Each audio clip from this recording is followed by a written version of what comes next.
What's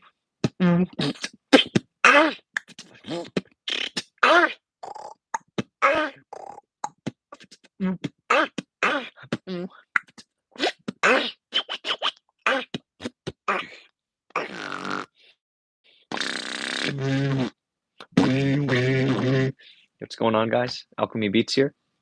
It's just what the title says. Ask me about any country in the world, and I'll tell you what I know about it.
What's going on, everybody?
Shout to Den.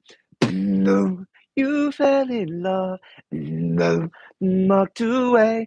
No, walked away. No, I've had enough. Yo, what's up, Light Shader? No, you fell in love. No, I saw your face. No, another face. No, take it slow.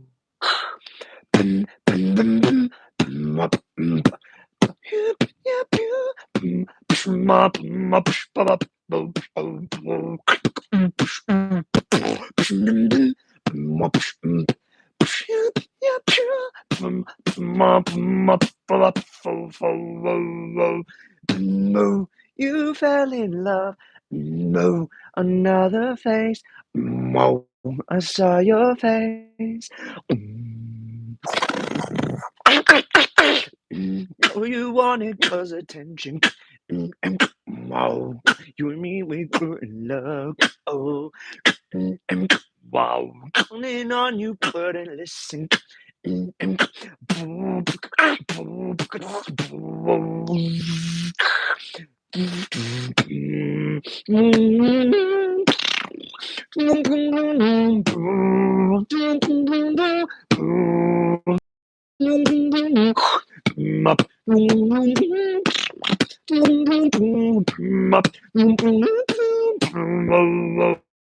I've had it.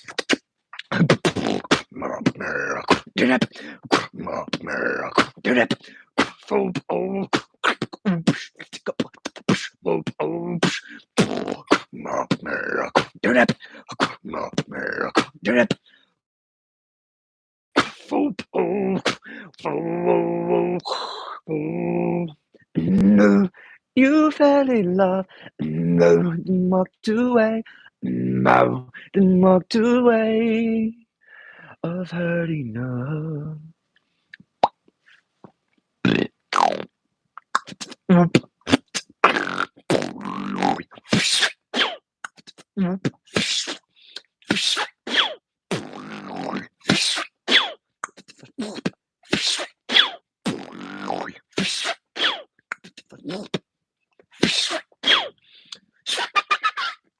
Yeah, of course, Light Shader. Absolutely. I'm really sorry that, by the way, I read your comment. I hope you saw my response to it. I'm really sorry whatever happened to your comment.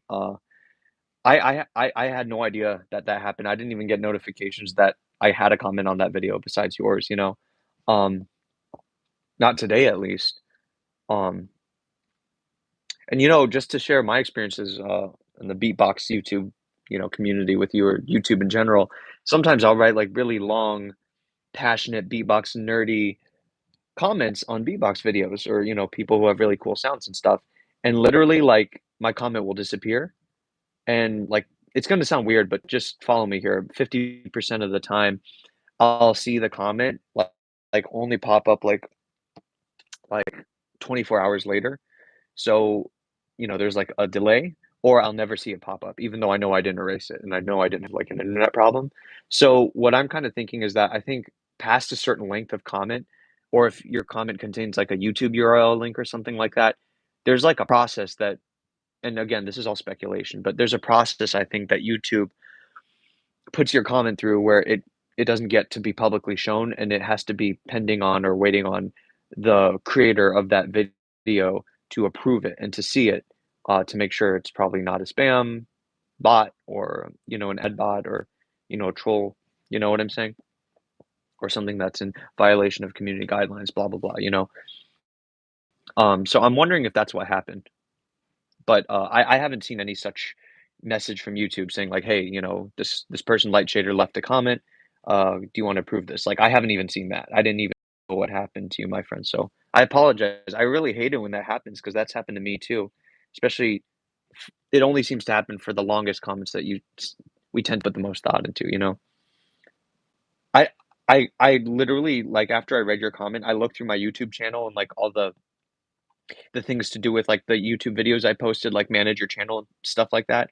I literally didn't see anything remotely close to, you know, um, like, approving a comment that may be spam. I apologize though, my friend, if you're still, up for it, I'd love for you to, express whatever sentiment you were, trying to articulate with that comment, here, if you want. If not, that's totally fine as well.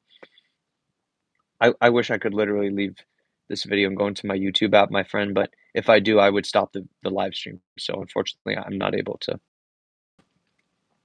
Um, but yeah, like if you want to post it in this live stream right now, by all means, feel free to if you're able. I've left like super super long comments, or oh yeah, you're saying you can't post it in the chat live. Have you tried are you able to break it up into multiple segments? Yeah, I don't mind that at all if you don't, my friend. That doesn't bother me at all. I think any words that are lost, that are meant for another, that's a huge shame, you know what I'm saying? But if you don't have the time, or the capability, I totally understand as well.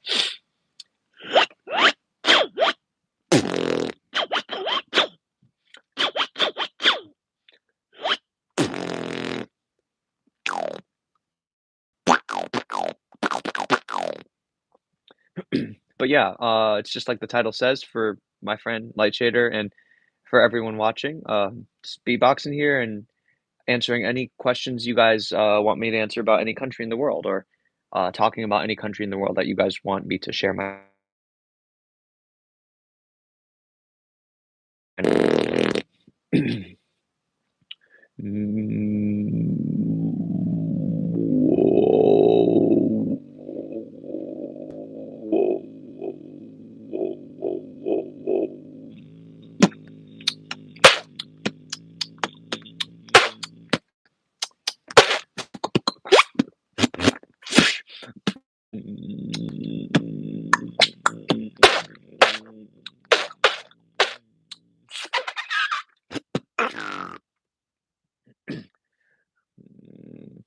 That's right. That's right. I thought it was you. I you you and me spoke again on Rarizen, you know, that Indonesian guy that was teaching evil base, not hard base. We spoke again on his video, remember? And you had told me you changed your name. So I remembered Light Shader from that memory I had. Zdrava. Zdrava, my Balkan brother. Um, it's crazy, my friend. If you are my Bulgarian brother, Arl Smasher, I've learned so much more. I've leveled up so much since then in terms of my world geography knowledge and cultural knowledge. If you've seen some of my live streams, my friend, you probably can tell. But I've specifically gotten so interested in. Honestly, I've kind of fallen in love a little bit, me and my partner both with the Balkans and the Balkan culture. And back when you and I were first talking, and before I like wrote up my big vocal-based resource document, included your knowledge about evil base coming from the hyoid bones and stuff, the super hyoid muscles. I only knew a little bit about Bulgaria, your beautiful country, with the land of roses and how you guys are descended from the Central Asian Bulgar tribes, and you know, um, but I've learned so much more about like the whole world geography since then. Got a map up of the world in my place. But especially the Balkans and just about all the various ex-Yugoslav and non-Yugoslav Balkan countries, the non-Slavic Balkan countries like Albania, um, and I loved you sharing with me your beautiful language. I think the Balkan Slavic languages are absolutely fascinating. Your culture is absolutely fascinating and beautiful, and me and my partner have been getting into all aspects of Balkan culture, including your lovely fucking food. Oh my goodness. I know every Balkan country is different, but I love burek so fucking much. Pleskavica, I'm not pronouncing that right. Oh my goodness. And oh yes, the burek and the cevapici, oh my mwah, mwah, you know what I'm saying? It's so good in my belly.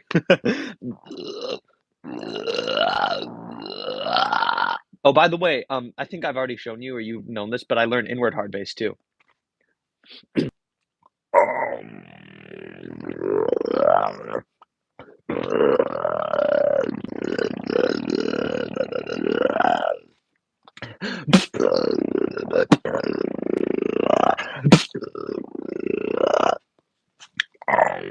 I can do healing inward bass too. You probably already knew that, but yeah, I can't believe like back when we first started talking, I didn't even know there was an inward hard bass. You know what I'm saying? I still can't really do inward evil bass, and I'm really really bad. Beautiful, bro, beautiful. But I'm really bad at outward evil bass, but I can do it.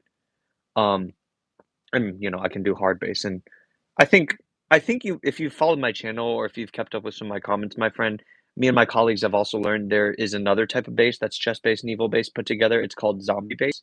It's the bass CLR from Australia and Jenkins and Match from the USA use. It's basically a loose chest bass, not a closed off chest bass with evil bass on top of it, not a closed off one. That would lead to hard bass. Um, I'm really bad at it, but oh, yeah, no, I did both helium inward bass and inward hard bass there. I did. Yeah, I actually learned how to do inward hard bass from my Saudi friend. Shout out to my Saudi brother, Young from the Discord, the beatbox community Discord. No, but I was doing both there, my friend. Yeah, I can literally I can differentiate them here. So this is my helium inward bass.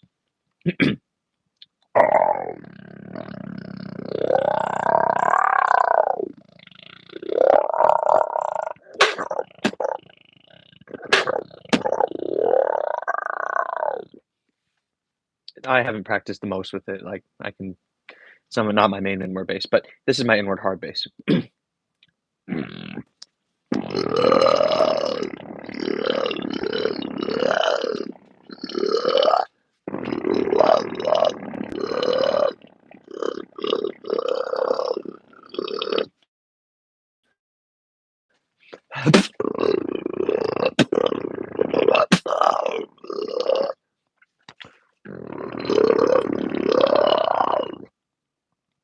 So helium, inward hard bass.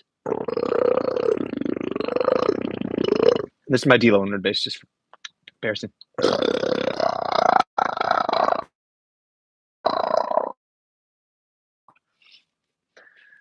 Much love. Trying to remember my Bulgarian name. Zdravstvуй. But anyways, ADHD aside, beside your super meaningful comment that I hope you're still writing, I've fallen so much in love with Balkan culture, and I was kind of lamenting the fact that back when you and I were nerding out with each other like a year or two ago, talking about evil base and shit like that. I was appreciating your culture, but I never got to learn more about the Balkans from you, or I never got to appreciate the fact that, my Bulgarian brother, he's a Balkan, and I learned so much about yeah, the Balkans, bro. And yeah, whenever we have more time, maybe not tonight, maybe tonight, I'd love to ask you more about your country because I it's only made me more curious about every single Balkan country, you know what I'm saying? From Montenegro to, what I'm saying, from Montenegro to Slovenia to Bulgaria, um, to even Kosovo. But I did learn that Bulgaria is supposedly the birthplace of yogurt, right? Like, and you guys have you have a special kind of yogurt that nowhere else in the world can create because of your lactobulgaricus, bacteria that's only in the Bulgarian air. Even Villain has talked about, he's a Bulgarian American, he said we have the most different, like, special yogurt. And I'm like, oh God, that makes my mouth water. Um, One thing I could ask, I guess, is I've learned a lot about Serbo-Croatian and Bosnian food culture and such. What's what's some food that is special to Bulgaria that no other Balkan Slav or Balkan country has? What's something that you guys don't share with any other Balkan country in terms of food? I also learned that Bulgarians, you guys and maybe one other culture are the only ones to shake your head to say yes and shake your head to say yes and nod your head to say no. That's super cool.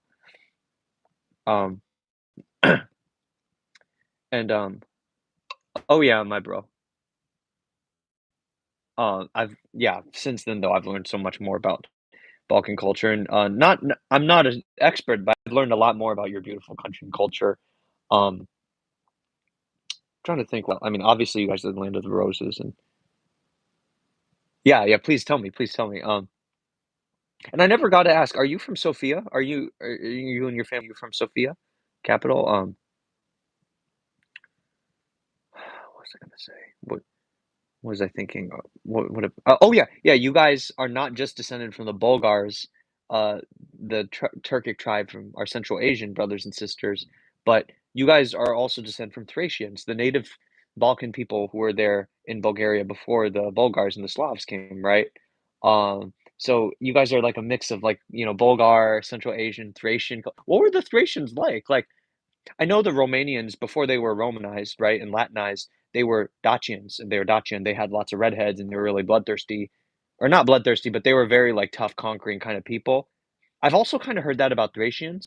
Um, but what was the difference between the Thracians and the Dacians? I know they were cousins of each other, just like how the Illyrians are cousins of them. But what was the difference between Thracians and Dacians? What were the Thracians like? What are some Thracian cultural elements and customs and traditions and maybe dishes too that you've retained from your Thracian culture? What are some things in Bulgarian culture that are remnants of Thracian culture? I'd love to know that, for one.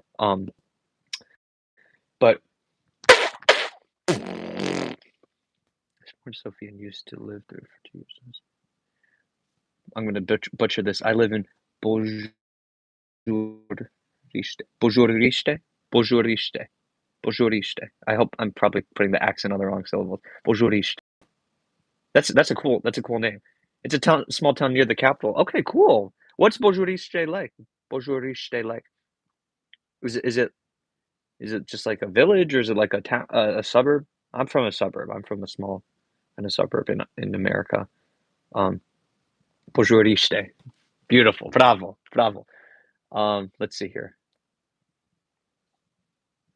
Okay, so I'm gonna go back and read all your comments, my bro, because it's been a long time since we've talked. Light shader. Yeah, yeah. Of course I remember. I think the last time we talked to you, you said you were graduating, right? High school or uni, but I hope, you graduated with success. I hope it was a great time in your life. I hope your family was there to be able to celebrate it with you. I hope you had very good, very good times. Yeah, helium and Wordbase took me, like, I think we've talked on helium's video too, but yeah, it took me longer than regular vocalized and Wordbase. Funnily enough, I'm actually better at inward hard bass in terms of being more consistent than outward hard bass, but it's just a thing with me. You don't want me to get into it. Mm, I'm an alien. I'm an alien.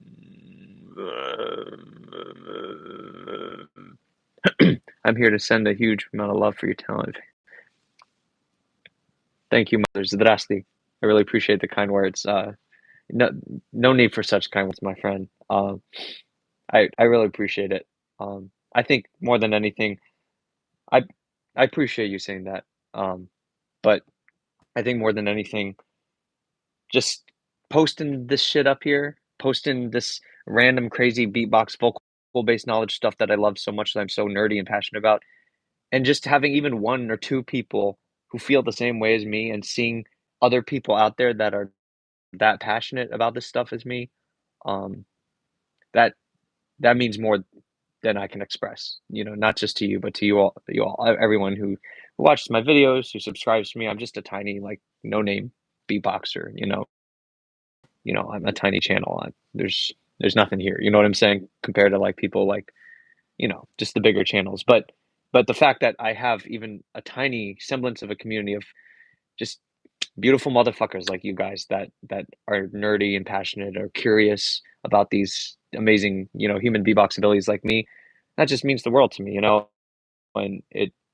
it's a very much a reason why it's a very much big part of the reason why the beatbox community has really helped me through these crazy past couple of years, living in this world, living under capitalism during the COVID quarantine times, and these awful things that my brothers and sisters in diverse of the world have been through, especially my brothers and sisters in Palestine.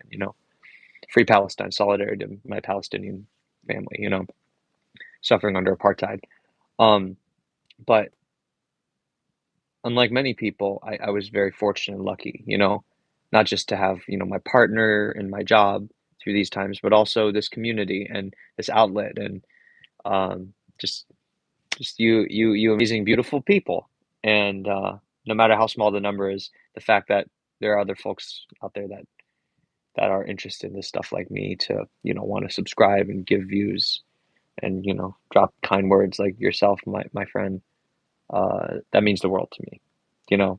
So I really appreciate the kind words I do, but honestly, the beatbox community and art form, and even you guys, this mini sub community in the beatbox community that we've kind of, I guess, kind of started establishing for ourselves, the beatbox vocal bass nerds, or people interested in this area of beatboxing. You guys really played a big role in helping helping save me from a lot of alienation and hardship that I would have otherwise gone through during these times, that a lot of my, peers have gone through, through these times.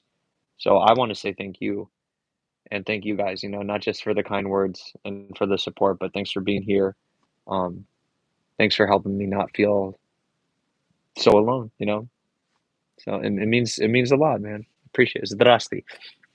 Much love to all my Bulgarian brothers, sisters, and diverse, and all my Balkan brothers, sisters, and diverse. Absolutely. Okay. Mashallah. Um, they're called kebabche. Oh, is that your that sounds kind of like cevapi or, kebab. Is that you guys' versions of the cevapichi? I've heard of banitsa. What is banitsa? And kufte, I know a lot of Balkan culture is influenced by, Turkish culture, obviously, because the Ottoman, Empire. But kufte, my partner loves kufte. Like, I don't think she's as big of a fan as cevapichi as me, which is a damn shame. But she loves the fact that there's these meatballs, these kind of meatballs, but it was the OG meatball, before the meatballs everyone knows Sweden for, right? Because Sweden actually got it from Turkey. But the Balkan meatball, the Turkish, the Bulgarian meatball, if that's the same as the kifte and the kufte that I'm thinking of, those are so. Oh. Can you describe to me banitsa and yeah, describe to me your kebabche and your banitsa and your kufte. How's your kufte different than Turkish kufte? It used to be a village years ago, but now it's like a small town. Yeah, I feel you. I'm from a place like that too. Absolutely, absolutely, my friend. Sorry, I caught up with your comment just now. What are some bases that you Yeah, theoretical or practical in practice have questions with. I'd love to be a source of knowledge.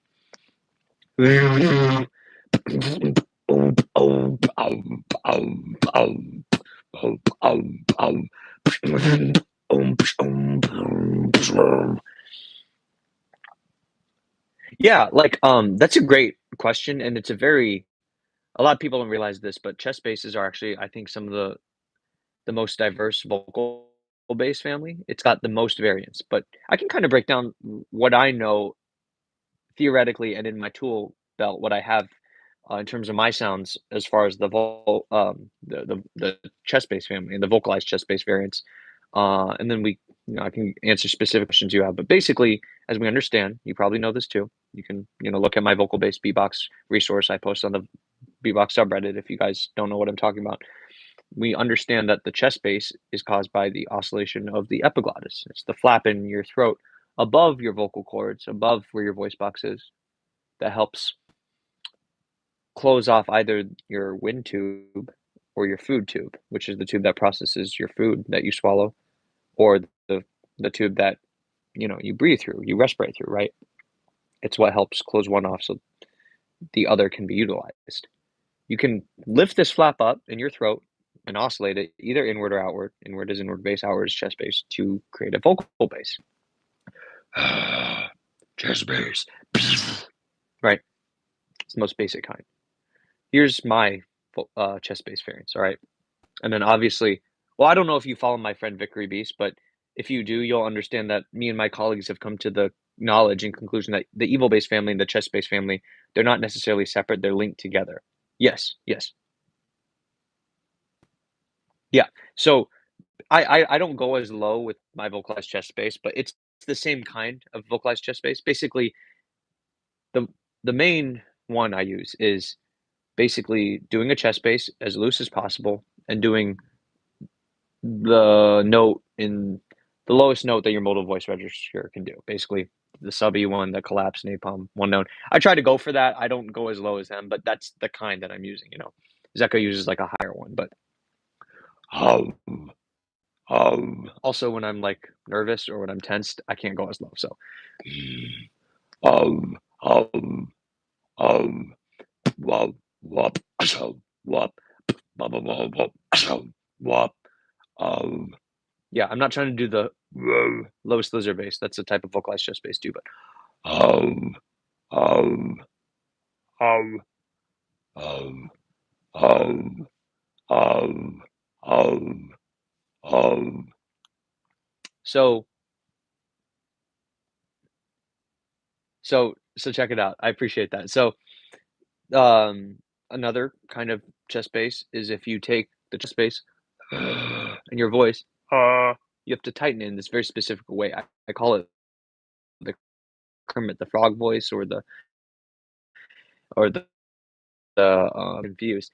Hello, my name's Stitch. My name's Stitch. That's not the same thing as hello. This is the Louis Armstrong or Kermit the Frog voice. That's how you tighten your throat to allow your vocals to overlap with your chest bass with the epiglottis. All right. You can you can basically tighten the chest bass to change the interval that it has with your voice. You can make it a fifth from your voice. That's like Benja's vocalized chest bass. So you go from hum, hum, hum, hum to Den uses it, GTS uses it. Benja got really famous for using it from the Netherlands.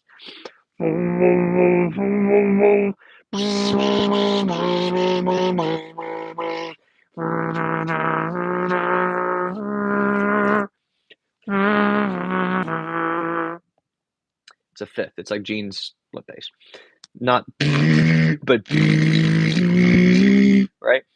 Or like P-Wad's Starsky bass. I don't like calling it vocal bass because they're all vocal basses.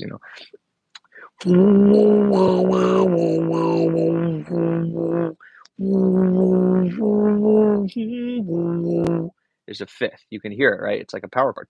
You're a guitar player. You know what I'm talking about. Light shader. Right? Or you can tighten the epiglottis so much. This is the tightest kind of vocalized chest bass. You can get it to just one octave below your voice, not like two octaves octaves or more, or a fifth.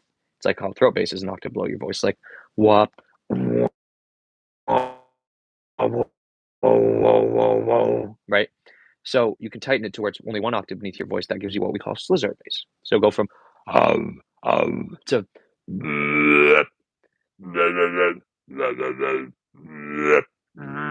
that's what Vino uses too. No, you want to talk about bass Ventura bass. This is something I kind of learned on my own before hearing bass Ventura. I learned that you could kind of evolve the regular collapse napalm. I'm not going to say his name because we respect women in here and he's a fucking abuser of women. But, Sin, Big Ben, Napalm collapses vocalized chest bass, right? You That actually isn't the same thing as bass Ventura's vocalized chest bass, but it can be modified into it. It's bass Ventura is using a modified version of that unpressurized subby vocalized chest bass. I have a video explaining it. It's kind of outdated because I've learned a lot more about the mechanics of bass Ventura's bass since then. But essentially, I like calling it this. I call it bass Ventura bass out of respect because he's the first person that really ever used that bass in his style. But it's also accurate to call it hollow vocalized chest bass. I'll explain. Basically, if you have the loose subwoofery lower kind of vocalized chest bass, the napalm collapse one, um, um, um, um, um, um, um. If you're a biological male, drop your Adam's apple. If you're not a biological male, basically the process of yawning, like hollowing out your throat, you know, like that. Do the hollow throat position whilst you're doing vocalized chest bass. What I've learned is that this posture, it doesn't create necessarily a lower bass. Bass Ventura's bass is not lower than just regular vocalized chest bass, the subby one. But what it does is when you hollow out your throat while you're doing vocalized chest bass, it concentrates. That's the best way I can put it. It concentrates the vibrations of your epiglottis, your voice, to only be near the low end of this bass, anatomically and like sonically. It concentrates the vibrations. This is the best way I can put it, to not be all throughout the system of the vocalized chest bass, but only near the bottom end. So some people call it pressurized vocalized chest bass, but you could call slither bass that too, and bend your bass. So it's not very helpful, I found. But hollow vocalized chest bass, when you hollow out your throat while you're doing the vocalized chest bass, the loose one, it causes it to take on an additional second growl that wasn't there before. And it's a lot louder and it's a lot more solid sounding, right? Um, and powerful sounding. And I'll show you guys. Um, um, um, um, right, regular. Hollow out your throat.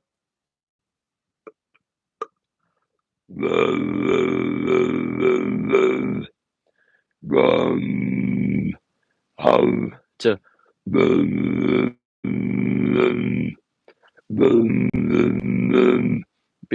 different people do bass Ventura bass at different notes. Like D Mello does is a lot higher.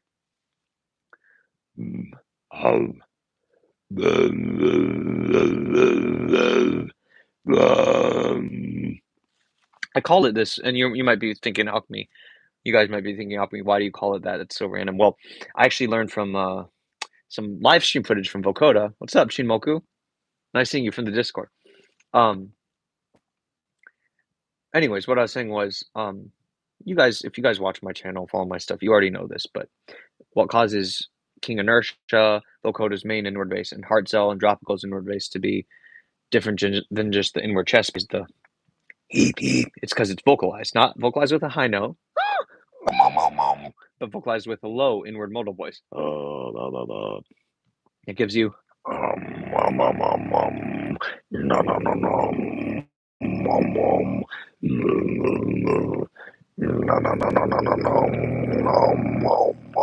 right. Vocalized inward bass, low vocalized. It's the one I use as my main inward bass for you guys who follow me and watch my TikToks and stuff. So I learned from Vokoda in his live stream that he was doing with Zero after the GBB 2021 elimination winners results. Sorry, got the burpees. I learned from Vokoda that you can take what his regular inward bass is, vocalized inward bass. Yeah, yeah, and you can hollow out your throat while you're doing it, and what that causes the bass to do is it causes it to take on an additional growl near the bottom end of the bass, make it sound more solid and more, as Zero said, more demonic. He calls it, yeah, of course, my friend. He calls it. I even have some tips for you too for that have helped people learn it. That I've helped teach. When you hollow out your throat while you're doing vocalizing or bass, it causes it to take on an additional growl and pressurize its vibrations and isolate its vibrations near the low end where it wasn't before. He calls that hollow vocalizing or bass. This is the inward bass that DeMello from Palestine uses, and so does Vino from Canada. Um, I applied the same concept outward. So essentially, just like how vocalized inward bass is essentially you're doing an inward voice to vocalize your inward epiglottis oscillation, it's basically the inward version of outward vocalized chest bass. The collapsed chest bass, right? It's basically the outward version of vocalized inward bass. King Inertia's inward bass. Same way, hollow vocalized inward bass, Vino and DeMello and what vocoder uses sometimes to their inward bass, is the inward version of bass Ventura's bass. Bass Ventura vocalized chest bass is hollow vocalized, outward vocalized chest bass, the same way there's a hollow vocalized inward bass. You guys see? I'll show you. Not just words, I can demonstrate. Oh, oh, oh, yeah, yeah, mama, mama. Oh, oh, oh, oh. Bass Ventura bass.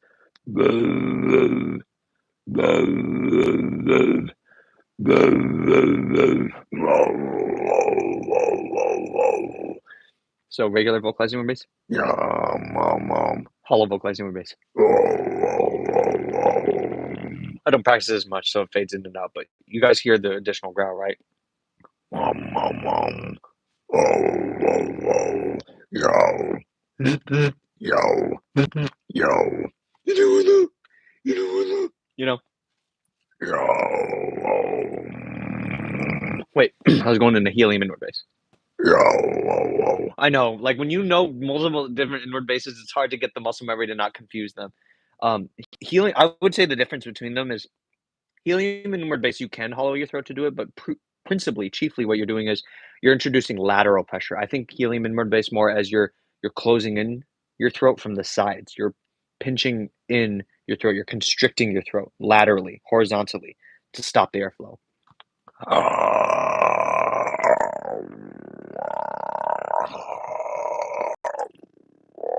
For vocalizing inward bass, you don't want to pull in from the side. It's almost like when you hollow out your throat, you're letting the vocalizing inward bass happen. And again, if you want to learn hollow vocalizing inward bass, you have to be able to do regular vocalizing inward bass first, and I can help you with that. Yeah, it's just basically unvocalized inward bass, Chinmoku. Just the he. We're talking about the vocalized inward bass, though.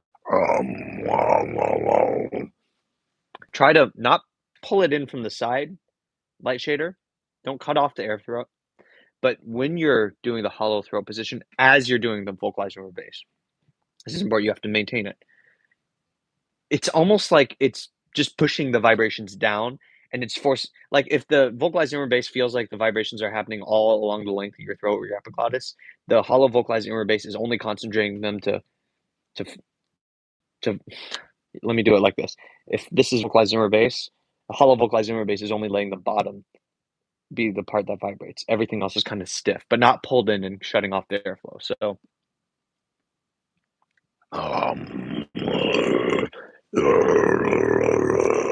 It's a hollow.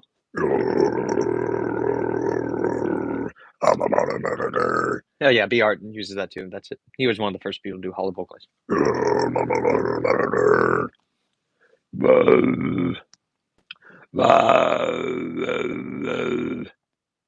Hollow vocalized chest bass, bass Ventura bass.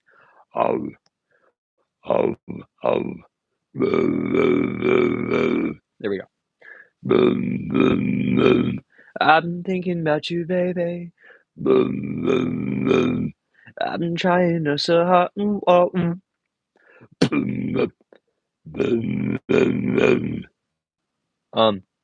So anyways, let me get back to y'all's comments. But yeah, that's kind of my breakdown of the chest basses. There's more I didn't get to, so I talked about vocalized chest bass, Benja vocalized chest bass, Slizer bass, and bass Ventura bass. Since you and I last talked, I've understood that I've understood that the evil bass and the chest bass family are actually linked together, and some people actually view them as extensions of each other, but we can't get into that now. But trust me, if you follow my good friend and mentor Vickery Beast, his super video explaining just many vocalized chest bass variants, he explains this relationship between evil and chest bass, my friend. So you'll just have to take my word for it for now. But I've also learned zombie bass, which is a very loose chest bass with a very slight evil bass over it.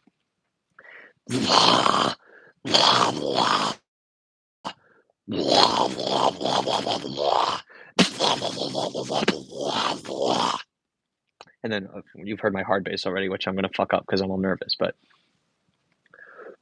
yeah, with my collaboration as well. I collaborated on that too, just for the scissor bass part. He's a much bigger master of chest basses than me. But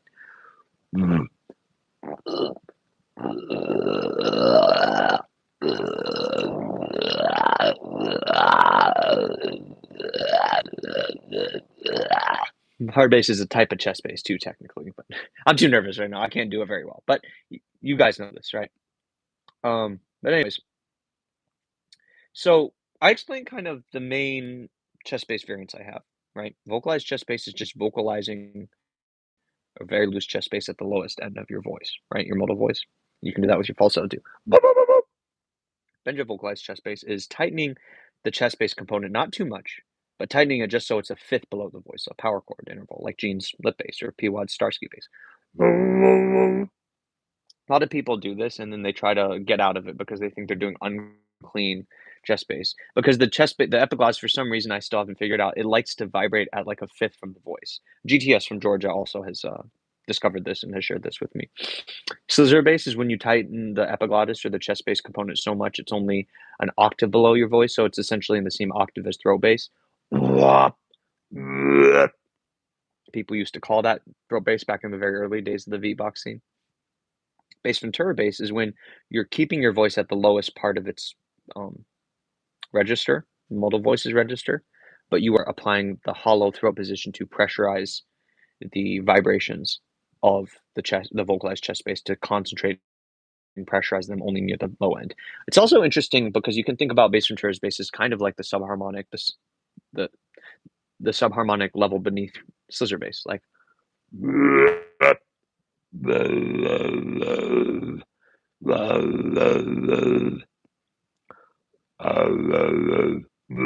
yeah, discussion for another time. But what are some of your specific questions, Light Shader? Yeah, about the chest bass. Let me see. I'm gonna read your comments.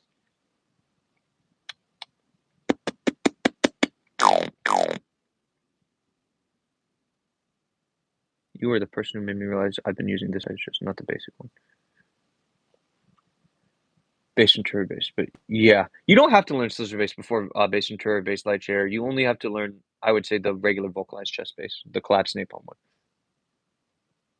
And I can help you with the vocalized inward bass too. Yeah, it's so good. It's so good. Yeah, I like it almost even more than D-Lo inward bass. Oh hell yeah, mashallah, 12 inward basses. Damn, I can only do like 6. Um, so I say the best tip I give people for vocalized inward bass. I have 3 tips. So one, again, because some people argue with me, oh no, Alchemy Inertia is not vocalizing his.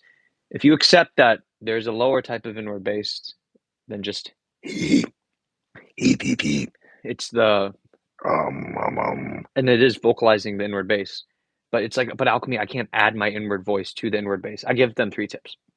One, you it's a little deceiving to just tell people just try adding your inward modal voice to your inward bass.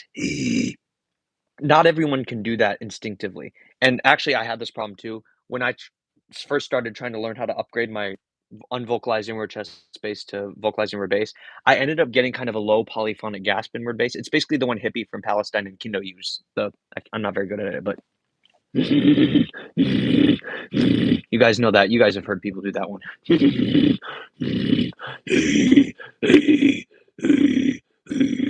That is a vocalized inward bass, but it's not the inertia one. It's not the single tone one that Hartzell and inertia tropical use. The difference is, I'll tell you guys, for some reason, it's just like the outward chest bass.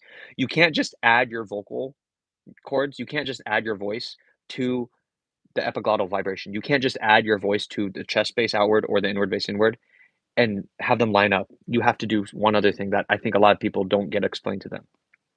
You have to put your voice in the Louis Armstrong voice position or the Kermit the Frog voice position. And this is where the difference between the Stitch voice position and the Louis Armstrong position become very explicit, even though they sound the same. Hello, my name's Stitch. That's not the same as hello, guys. This is Louis Armstrong. If you do your inward bass with the Stitch voice position, you'll get D-low inward bass. Versus if you do your inward bass with the Louis Armstrong voice position, it won't change it at all, but it will allow you to add your vocals to your low modal inward modal voice register to the inward bass without it turning into that polyphonic gasp that Kindo does for his vocalized inward bass. I.e., if you do the hello guys, or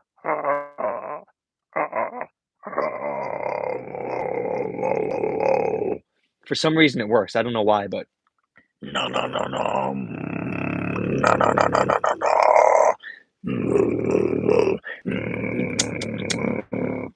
Right? You have to tighten your throat in that Louis Armstrong voice position way to allow your inward modal voice to maintain as a single note and not split into a polyphonic gasp like that. The difference between those two I just showed is the Louis Armstrong throat position. That's the first tip I give. A lot of people don't do that. A lot of people never need to learn that because when they do an inward modal voice with their inward bass, they already kind of just instinctively automatically do that position. But for motherfuckers like probably you, Light Shader, and me, I couldn't naturally do that. So I was always getting Kindo's kind, the inward polyphonic gasp vocalized inward bass that I'm sure you probably get accidentally too. What helped me get from that Kindo's vocalized inward bass to the inertia kind, the single tone inward low vocalized inward bass, the difference was applying the Louis Armstrong voice position.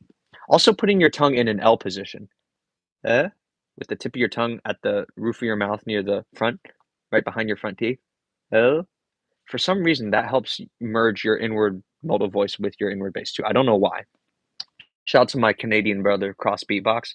He is the only person on YouTube still to this day that has made a tutorial on vocalized inward bass, low vocalized inward bass, giving that tip as a way to help yourself teach your throat muscle memory to get it. See? Right? You'll know you get it because it sounds two-tone. It sounds almost like vibration bass, right? It won't sound like an inward gasp with the inward bass, like Kindo's like the it'll sound like but you guys already know. That would be my 2 tips. My third tip is once you've understood all that, a lot of people just go like, "Well, Alchemy, how do I get started? I don't know how to do anything different than like to Chinmoku's point than just the regular vocalizing or chest bass, the Yep, exactly. And then the last tip I was gonna give Light Shader is a good way of understanding how to evolve your inward bass to vocalize inward bass. It's one thing to just tell people, "Oh, just add your voice. Oh, just pull deeper," but that doesn't work on everyone, right? One thing I've seen that really helps my students or my people learn it is the logic of do inward bass, just do regular unvocalized inward chest bass, like what Shinmoku can do. Do that. Notice how for all of us motherfuckers that already know how to do the basic inward bass, you're basically doing an inward whisper. You're doing an inward breath. No voice. You're doing that, right? In the chest bass position, right? Inward.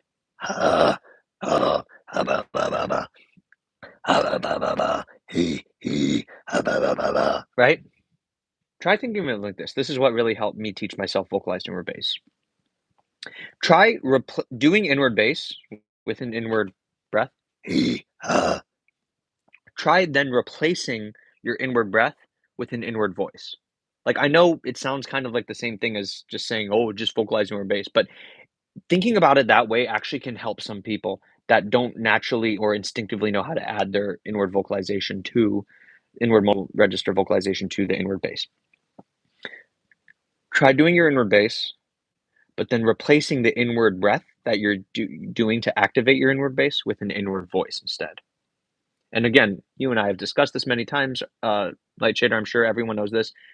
You're not adding an inward vocal fry to your inward bass. Actually, you can do that, and if you do, that's helium's inward bass, as you and I already know, right?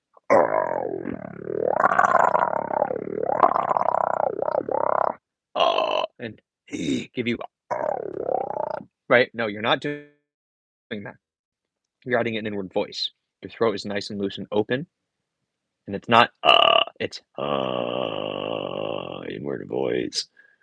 Helping doing the Louis Armstrong voice position or the Kermit the Frog voice position helps. Wait, hold on. I'm going to vocal fry.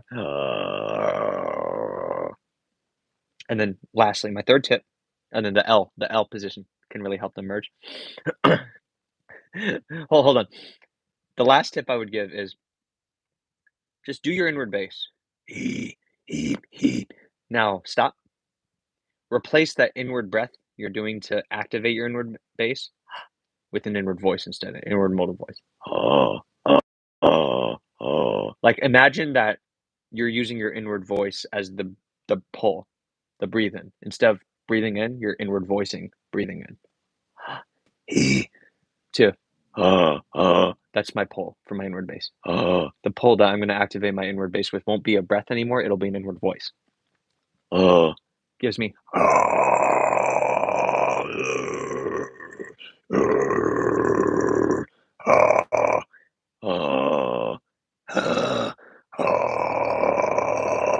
See? And then the Louis Armstrong voice position really helps. Tongue in an L position really, really helps. And then once you get all that, you have to be really good at that. And then I heard you say something up there about like 15 hours or something like that. It's different for everyone, but once you get, it took me quite a bit of time. It took me a couple months. Then that's when you can do the hollow voice, the decision to turn the hollow vocalized inward bass.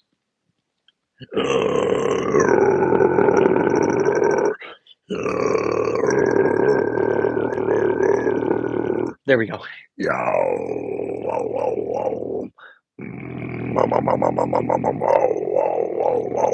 The trick to hollow vocalized inward bass is you don't want to shut anything off. You just want to pressurize it by hollowing out your throat. Slight difference. So, anyways, let me read some of these.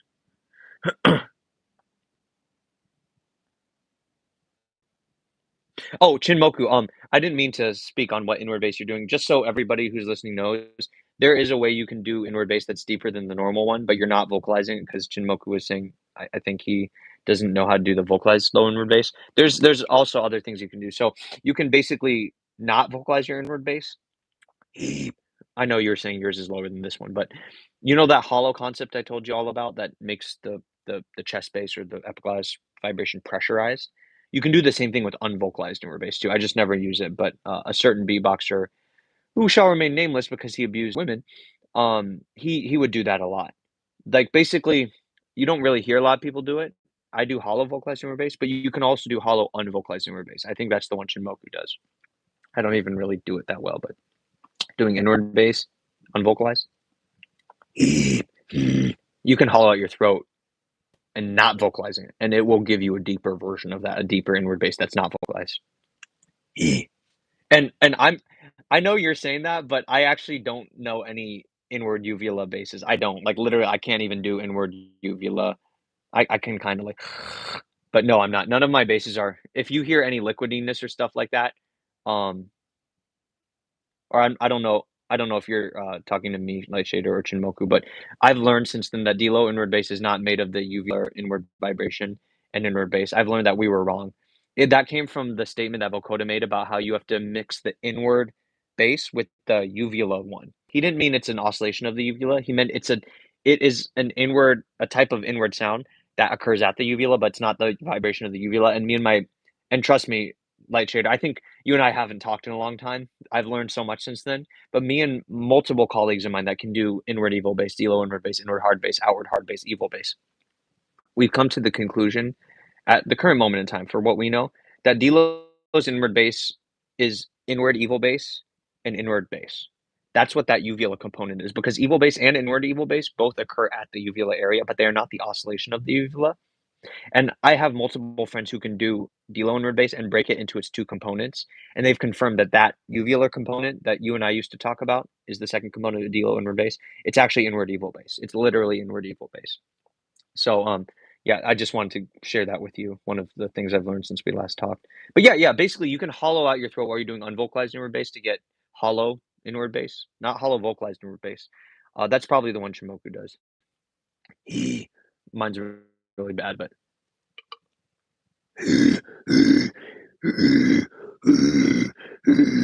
I can't even do it that well, but um,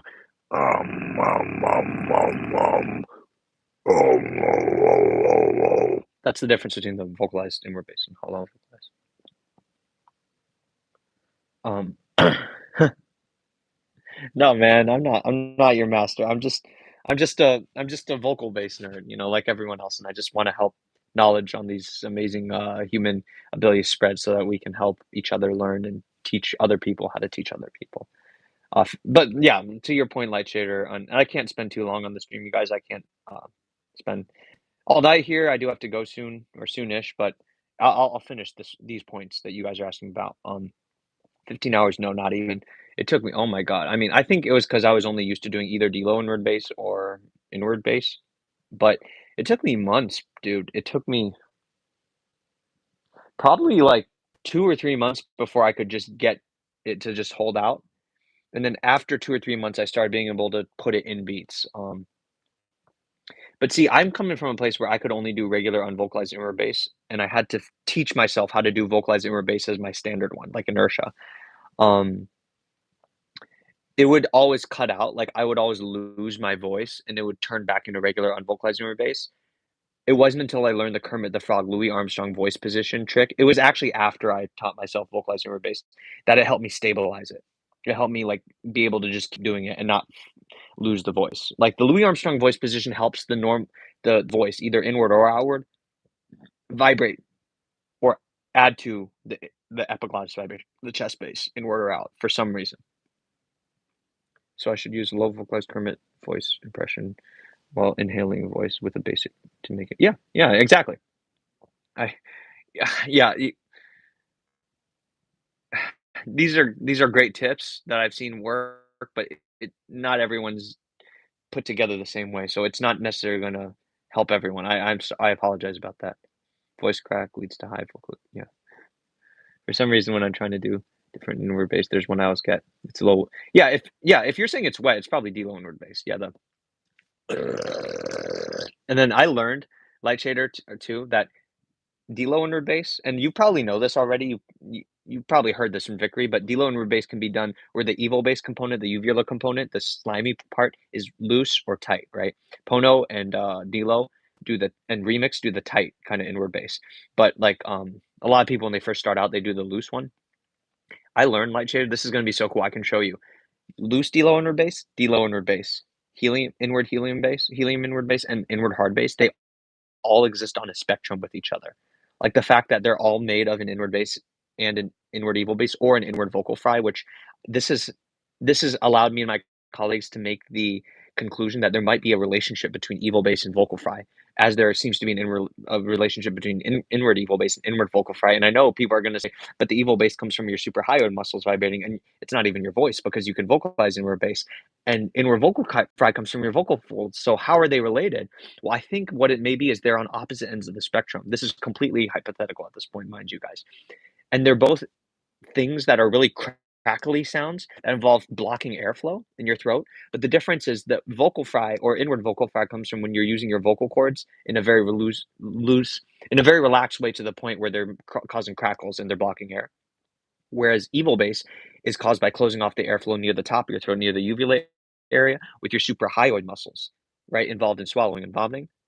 They're not the same part that is causing the closure of the crackles, evil bass and vocal fry, you guys. But what I hypothesize is that the cartilages, the muscles, or the bones in your throat that are causing the closure for vocal fry near the loose end of the spectrum or evil bass near the tightest end of the spectrum to happen are the same. The cartilages that cause them to produce the closure are the same.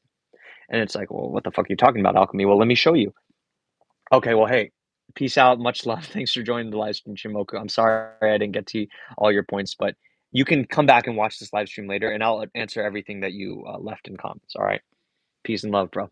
Much love. Thanks for joining us. But anyways, I'll show you light shader because I know for a fact that D-low inward bass is composed of inward evil bass and inward bass.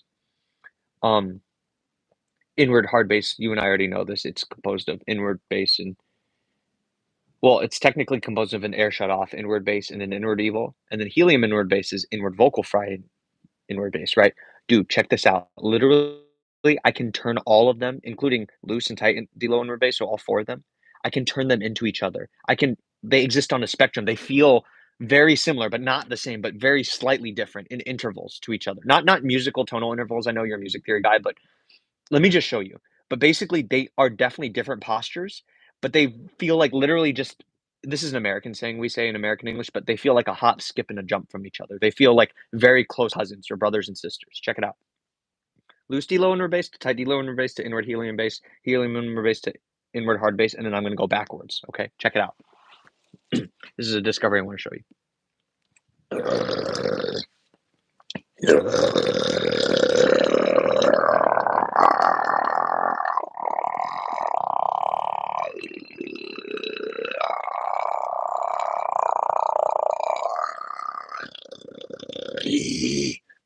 Let me do that one more time. It was a little messy, but did you hear the four distinct basses, like the different stops in my journey?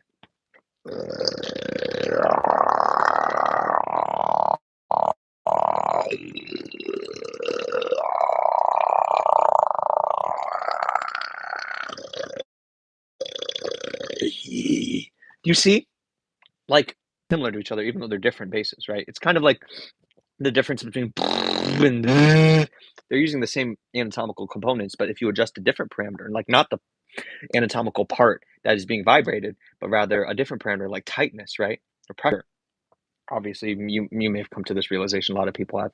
You can get different sounds, even though they're made of the same anatomical components, hence why there's a hard bass.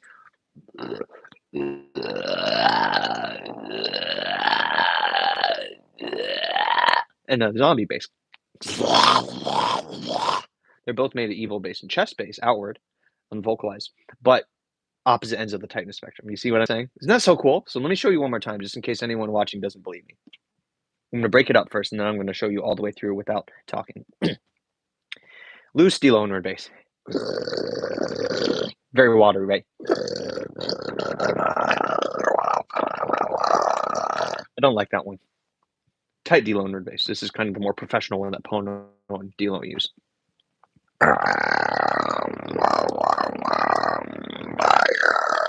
Right? Helium inward bass.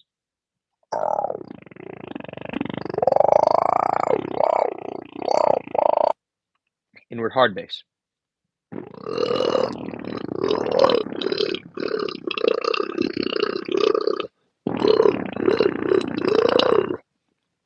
Now I'm going to go through them as a spectrum.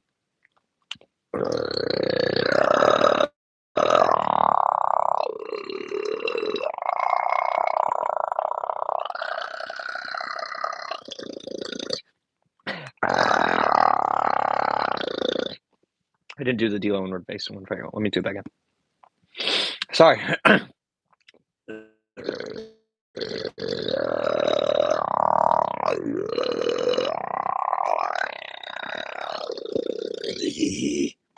See that, you guys? That was finally video footage of me doing that. I was going to make a video on this kind of concept, relationship between D-low inward bass, helium inward bass, inward hard bass, and how this can allow us to extrapolate that there is a relationship between evil bass, both inward and outward, and vocal fry, and how evil bass and the chest bass family are related to each other. But the blah blah blah blah. You know, that's for later. But yeah, that's what I want to share with you. Whew, burpees after that. Hold on. Fuck. Let me see. Yeah, he's probably doing D-low inward bass though, right? If he says it's deeper and it's wet. No, you're right. Inward hard bass is very similar to D-low inward bass, but the difference is it's very like air shut off, and it's a lot more like solid sounding, and a lot more like there's the evil bass. You hear it more because the air shut off. If it's wet and it makes him want to choke, he's probably right because the stitch voice position that's used to activate D-low inward bass, it's the swallowing position.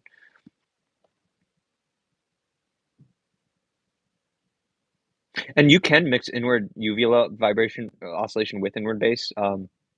Light shader. It's not D-low and bass. It's literally it's different, and it sounds cool. Like my friend Vickery can do it. I can't. So yeah, thank you, my friend. Zdrasty, zdrasty. I appreciate it. I don't even practice it. I was just high one day and I was like playing around with them. I'm like, oh my God, they do relate to each other, but they're not the same. It's really hard to explain, but it's like you do one thing, you tighten in one small area and it'll turn into D-low inward bass will turn into helium inward bass. You do one thing and the helium inward bass will add an EVO bass to it and it'll turn into inward hard bass. You loosen one thing in inward hard bass and it turns back into helium inward bass. You do one thing to helium inward bass and it turns into the tight version of D-low inward bass. And then you do one thing to the tight version of D-low inward bass, it turns into the loose version of D-low inward bass. You do one thing to the loose D-low inward bass and it just turns back into inward bass. You heard me.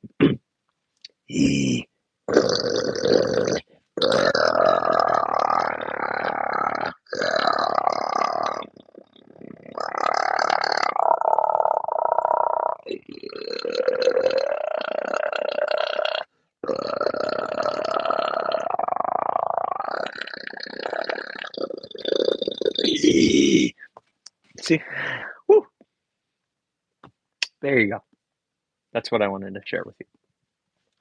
Did you have any other questions for me though, like Shader? I'd love to talk about like different countries or different cultures with you, my friend, or your own beautiful culture.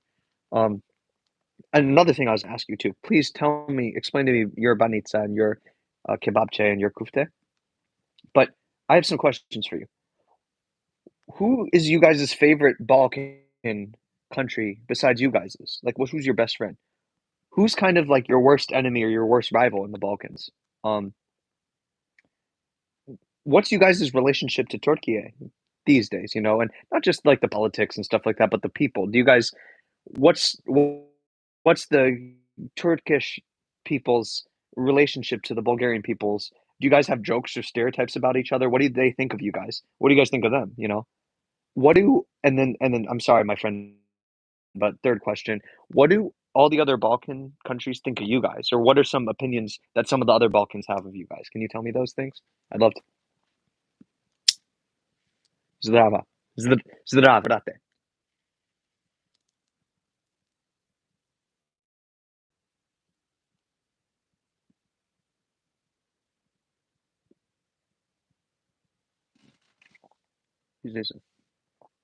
Yeah, I figured.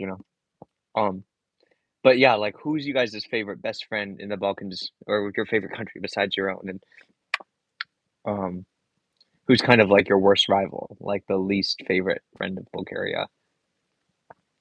I figured, yeah, I figured Macedonia. Um, what I know Macedonians and Bulgarians are very similar cultures. Um, I know some Bulgarian and nationalists say that they're just the same people as us. I'm not going to go so far as to say that there were Paeonian people there before Slavicization, just like how there were Thracian people in your country before Slavicization. But um, what are some ways that Macedonians and Macedonian culture and Bulgarians and Bulgarian culture are completely the same? What are some ways that you guys are completely what are some things you guys share? But then what are some things that are completely different between Macedonian culture, Macedonian people, and Bulgarian people? Because I know you guys are brothers, but please, like, teach me, enlighten me. And yeah, I never got the answer from you earlier. Tell me about the Thracians. Do you know much about the Thracians and what the Thracians were like? I know they were related to the Dacians of Romania. Like how are they different than the Dacians, I guess? And what are some Thracian traditions or cultural remnants or artifacts, even linguistic, that still are retained today in Bulgarian culture or language or mindset? Can you share some of those with me? It was just part of your country, right? Right. I understand that. Let's see here. Give me one second. Yeah, yeah. Please enlighten me. I want to learn more about this very underappreciated, beautiful, beautiful place in Europe, in southeastern Europe.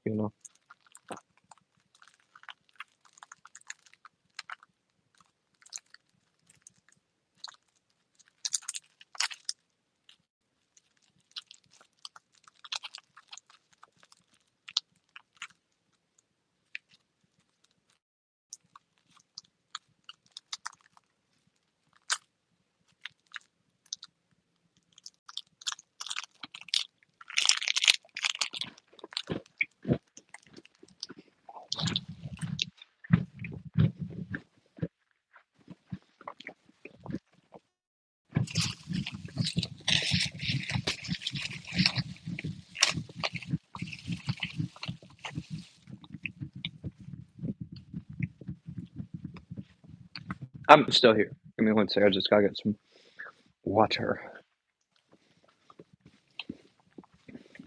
Ich trinke, ich trinke du Wasser. Ich, ich, ich, ich, ich trinke Wasser.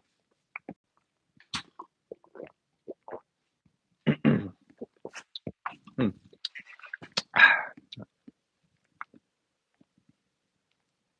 What's the button? Light shader.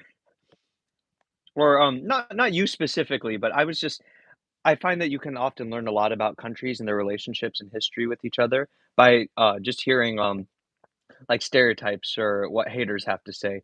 It's not that hate between countries is good at all. I'm totally against that, of course, but it's for educational purposes. It can often be very enlightening for people who are completely outside of the Balkans or of the cultures we're talking about to understand the dynamics between people and countries and peoples by hearing what's some like for example like Americans always say like oh Mexicans are lazy and Canadians are overly proper and polite, which neither of those things are true. Canadians can be extremely racist, and Mexicans are some of the hardest working people in country this side of the earth. And Americans, a lot of us project what's wrong with our society onto other countries. But I don't think like that, for example. But it gives you a lot of insight as to the relations and dynamics. Yeah. Um, do you know anything about the Thracians, my friend, or what the Thracian culture was like, or remnants of the Thracian culture that you guys have retained in Bulgarian culture?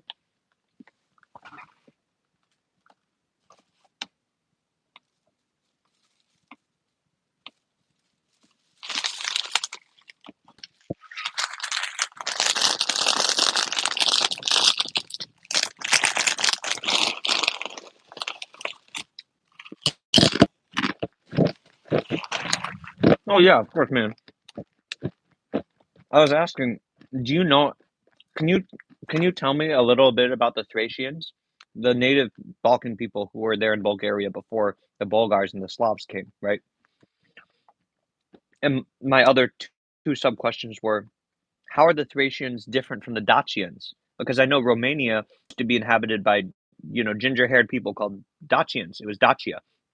They were also a native people to southeastern Europe, Balkan area. And I know that the Dacians and the Thracians, I know that they're cousins of each other. They're related to each other. So I was wondering I was wondering how similar or different Dacians and Thracians were as cultures. And my third question, my friend, was does Bulgarian culture retain any elements or remnants of Thracian culture in any aspect of Bulgarian culture? Do you guys retain Thracian culture? Can you tell me about some ways that you still have Thracian culture, you know, in your society? Do you, whether it be traditions or sayings or like certain linguistic aspects or foods or dances or rituals, do you guys can you tell me any aspect of Bulgarian culture that represents some of that Thracian culture that was there as the indigenous people of Bulgaria? You know what I'm saying? Does that make sense? Can you tell me about any remnants of Thracian culture that still exist in Bulgarian culture? I guess that's what I'm asking. And then my side question, a little random, but I've learned about Romania too. Can you tell me differences and similarities between the Dacians and the Thracians, if you know about the Thracian culture at all? I'm sorry, that's a lot.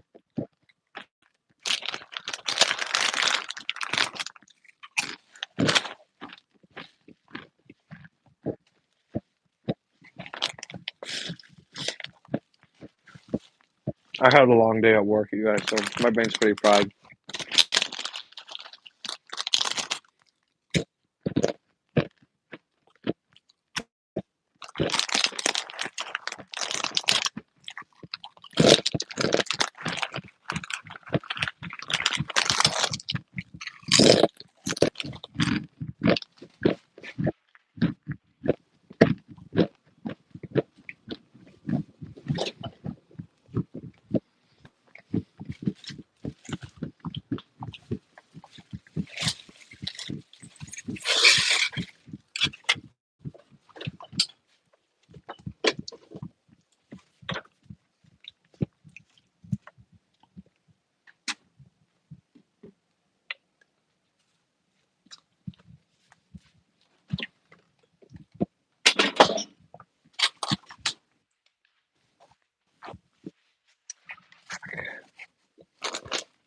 The very first way we were created as a nation was known as the Old Great Bulgaria near the year 681. Oh my God, Jesus, 681?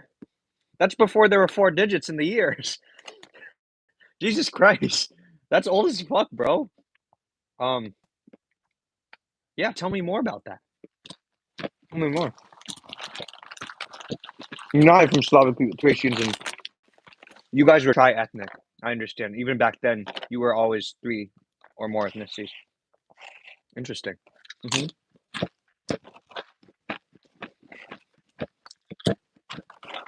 Hmm.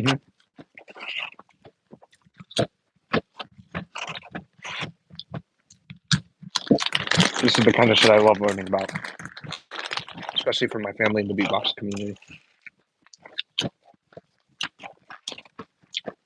Can you tell me about the Thracians? Like, what were they like? What was their culture like?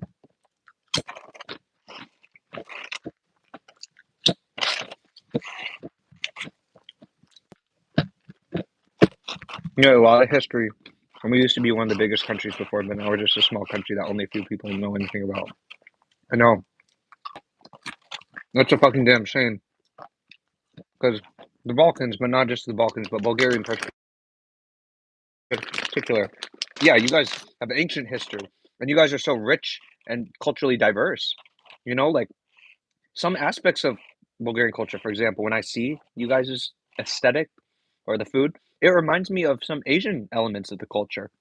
You know, like things that like Turks do and Central Asians do. You know what I'm saying? Like just kind of some of the food you have, or some of the dress and clothes you dress yourselves in. And I that's so fascinating, you know, because Bulgaria's in Europe, and you guys are also Slavs, and you guys speak a Slavic language, but you guys have these Central Asian elements. It's so cool, you know. It's just like like Finland, Hungary, our other European countries that have that Central Asian culture mix, and they're so rich. Very underappreciated. Best known for their treasure. What does that mean? Can you expand upon that, my friend? I don't know what that means. What do you mean their treasures?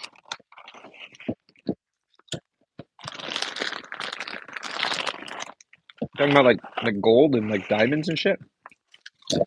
Oh, like material wealth? Or yeah, like literally like pirate booty. They do have some really expensive old and unique treasures made out of gold. And ooh, that's really cool. That's dope as fuck. Extremely expensive. Have any Thracian, have any a- aspects or elements of Thracian culture survived into today's modern day current Bulgarian culture? Though is what I'm wondering. You know, like traditions or dances or clothes or rituals, superstitions. Does anything in Bulgarian culture, in all its many aspects, reflect some remnants of Thracian culture? Oh, that's a shame. What what are what are some ways? Hmm. True, true. Okay, my friend. I'm sorry if I'm asking you such random questions. I just I love learning about your country and your culture. What how are how are Bulgarians different than every other Slav? Not just Balkan Slavs, like Serbs and Croats, but how are Bulgarians different than all other Slavs? What's something that only Bulgarians have and no other Slav has? Like no, Poles, Czechs, Russians.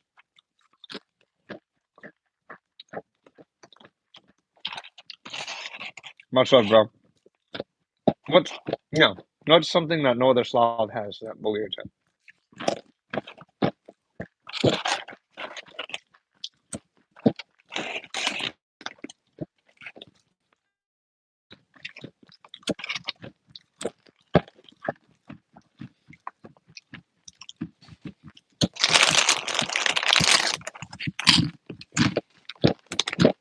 The first thing that comes to my mind is our traditional closing music. Can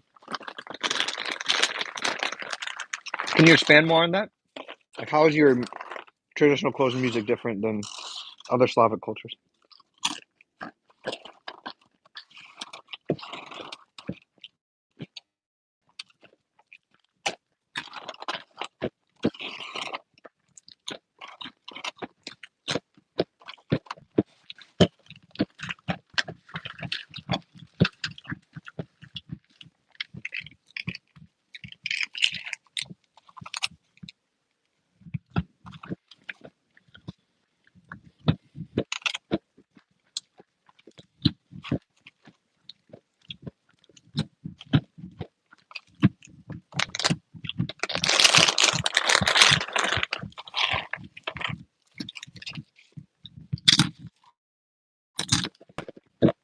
Mm. Mm-hmm. Mm-hmm. Pension and Slizzer and Skiller.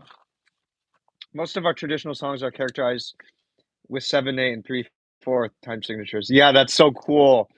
European music culture, it mostly only does 2 and 4 divisions, and waltzes like 3. That's why Bulgarian music is so different than every other European culture, right? I remember learning you guys are one of only 3 cultures that have bagpipes as an instrument, right? Like with Scotland and Ireland. You guys are the only other country and culture that has bagpipes, and you guys aren't even in the British Isles or Celtic. That's so cool. Why why is Bulgarian music why does Bulgarian music have 7/8? Where does that come from? Does that come from like the Bulgar Central Asian culture? Why do no other cultures have 7/8? Why do no other Slavic cultures have 7/8? And that's so crazy.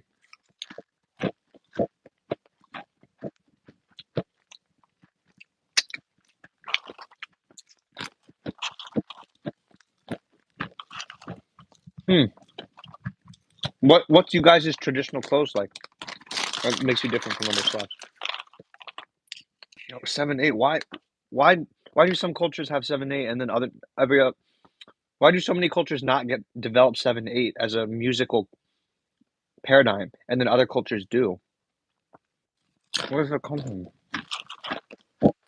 It's a prime number. It doesn't divide evenly. It's still very different ways of composing and expressing music. So interesting. We created a reunion of 3 different races back in 600, 700. True. Mm-hmm. Thracian, Bulgars, Slavs.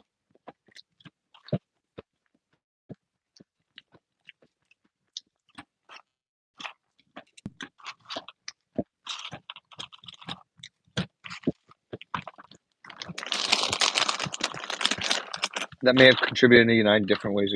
True. Facts. Facts. That Slav, that Slav, Balkan, Central Asian mixture, though. Okay, but tell me about you guys' drip. Like, how's your drip different than every other Slav?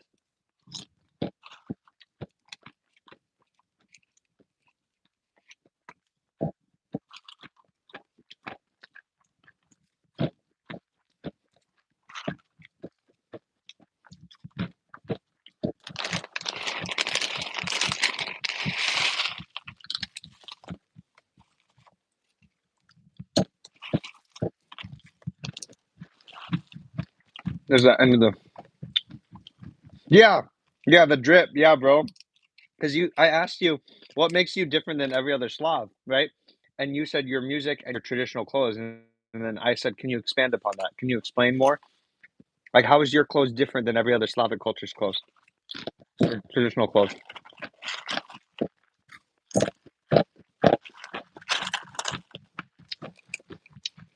I know that you're younger than me, my friend, so I just said drip because I know a lot of, Zoomers use that term. It comes from Black American culture, but everyone uses it now because of meme culture, but especially younger folks.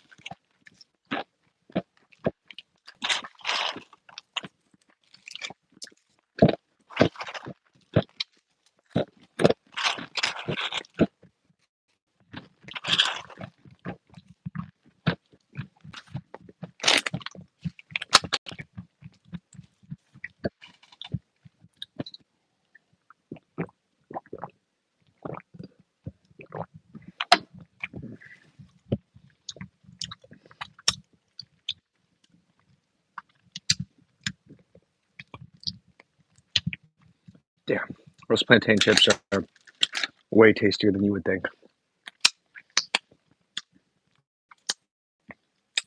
But yes, I did ask you guys about your traditional clothes dress, light shader.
I misread your comment earlier, Leche. I apologize.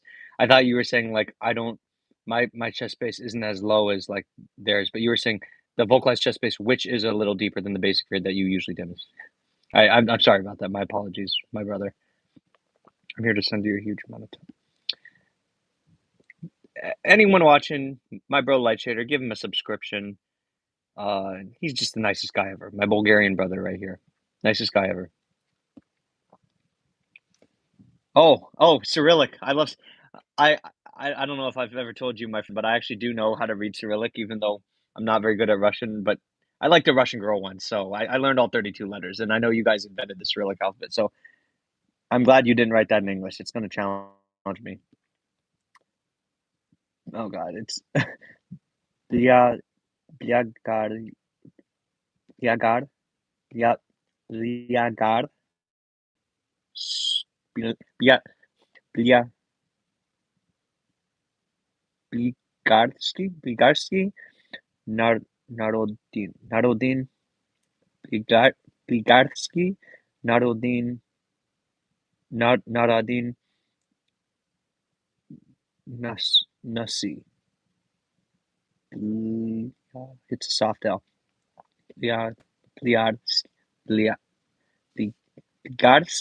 Bligarski, Narad, Naradin Nosi. It's a U. Oh, God damn it. Okay, you guys are a little different than Russian. Oh, Bulgarski. Oh, that's how you say Bulgarian in Bulgarian. Cool. Bulgarski. Bulgarski, Narodni. Yeah, that makes sense. Narodni Nosi. Bulgarski, Narodin. Okay, I can't search right now because I would end the stream if I did. But that's one of your traditional clothes, right? Bulgarski, Narodni Nosi. Bulgarski, Narodni Nosi. Because Bulgarski, Bulgarski, Narodni Nosi. Bulgarski, Narodni Nosi. Bulgarski, Narodni Nosi. Boom, boom, boom. Shout out to all my Bulgarian brothers, sisters, and diverse. Shout out to all you from the beautiful land of roses. That's dope. I will look that up later. Um, Bulgarski Narodny Nosi. Wh- What are some famous Bulgarians? Even though you said a lot of people don't appreciate your country, you're under acknowledged. This might have to be our last conversation, my friend. I have to get going soon. But what would you tell me? What are some of the most famous Bulgarians?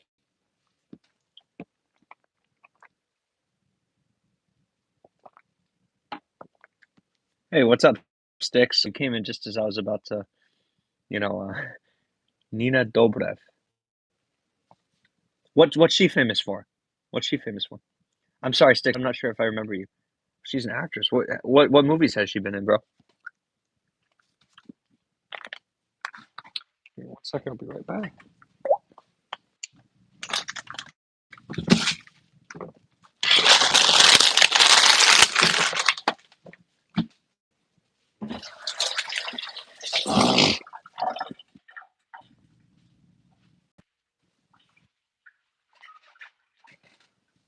The main role, Oh, uh, I'm not gonna lie, bro. I don't know if you guys watch the Vampire Diaries or American media in your part of the world. I know it's American, but I I never liked that kind of stuff, like the vampire romance. But my mom did, and a lot of women in America do. So that's actually I actually know someone who is an actor on the Vampire Diaries too, by the way. Not a Bulgarian, no, not as cool. Just a white American dude. That's cool. So, oh, well, I'm sorry, Sticks. That sounds really insulting. I hope I didn't insult you or come off in a very rude way by saying that. But I encourage you to watch the rest of this live stream that happened before you came. I was dropping some tips about vocalized inward bass, about bass ventura bass, and about vocalized chest bass. Maybe that can help you a little bit. I'm not sure if those are the bases you were coming in to learn about, but I'm sorry, my friend. You came in just as I was, getting near the end of this live stream. I'm just having one last conversation with my Bulgarian brother, Light Shader here. Shout out to Light Shader. Go ahead and give him a subscription as well. He's an extremely knowledgeable beatbox scholar. Nina Dobrev. Yeah, that's dope. I didn't know there's a Balkan as the one of the main roles in Vampire Diaries, much less a Bulgarian, you know? Successful actress in there. But not many people know that she's actually Bulgarian. That's a shame. Well, I'm gonna make sure more people know. Nina Dobrev. She's probably gorgeous. You Bulgarian people are just beautiful motherfuckers. Balkan people are beautiful. My goodness. I dare say I think Balkan and Mediterranean and, and Slavs. I think Slavs are beautiful too.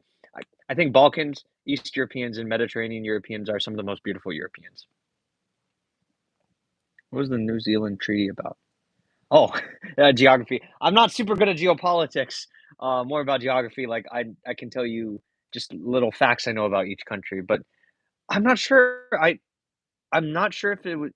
I'm not even going to guess anything. No, all I know is something I can say about New Zealand is that in the world of indigenous rights, they are serving as I think a little bit of an example because they are a post-colonial country or a colonial country that is now at least taking so far as to recognize itself by its indigenous name, its Maori name, its native New Zealander name, Aotearoa, which means I think long white cloud, as well as New Zealand. So now we know the country as you can say New Zealand, but just like Turkey, it's also known as Aotearoa because that's its Maori name, its native people's name that they gave to that land. So I think that's pretty cool about New Zealand.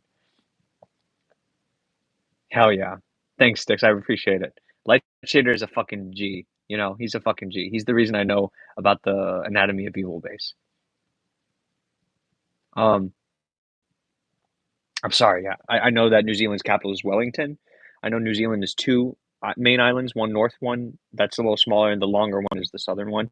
I know New Zealand is it's on its own continental shelf. So depending on which geographers you ask or geologists, some people will say New Zealand is the eighth continent. And if people say, why aren't you including in Australia? Because Australia is part of a different continental shelf and plate than New Zealand. New Zealand's part of the plate known as Zealandia, which is actually just the barely rising out of the water tip of a much larger submerged island. So New Zealand's actually part of a much bigger island that's underwater than the above water. I'm sorry, my friend. Are you a Kiwi? Is that why you're asking? A shout out to all my New Zealand Kiwi beatbox brothers, sisters, and diverse. Um, I'm sorry about that, Sticks. What vocal bass were you using? Which bass were you using that I was recommending you? Oh, you are Kiwi? Dope, bro. Shout out to all my New Zealand beatbox fam. I think this is the first time I've had a Kiwi talk about or get on here, you know? I hate that you guys are always like excluded from like world maps and memes and geography memes. Like literally when people do like maps of the world, they'll always just forget New Zealand. Random as fuck. It's bogus. You guys literally are such a green, like perfect kind of looking natural island.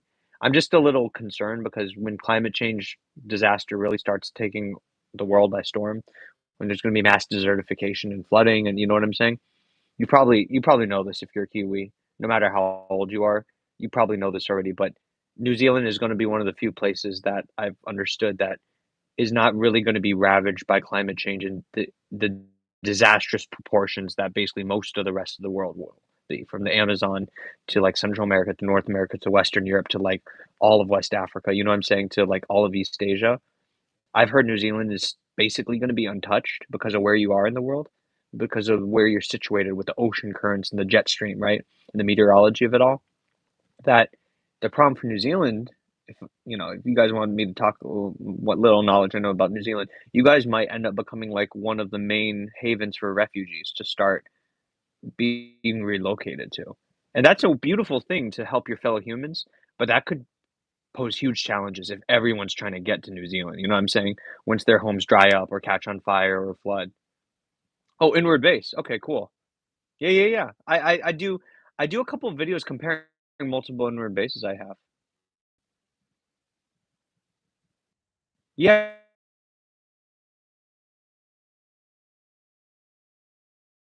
now, Light Shader, um, you can still leave your comment on this stream, but I think it'll have to be a comment, not a chat, all right? Light Shader, I'm sorry, I have to go now, but it was lovely hanging out with y'all, and it was lovely seeing you again, my brother. and hopefully we'll get to talk soon. And thank you for sharing with me more information about your culture, and hopefully I helped you a little bit with the vocal based stuff. Zdrasty. Zdrasty. See ya, sticks.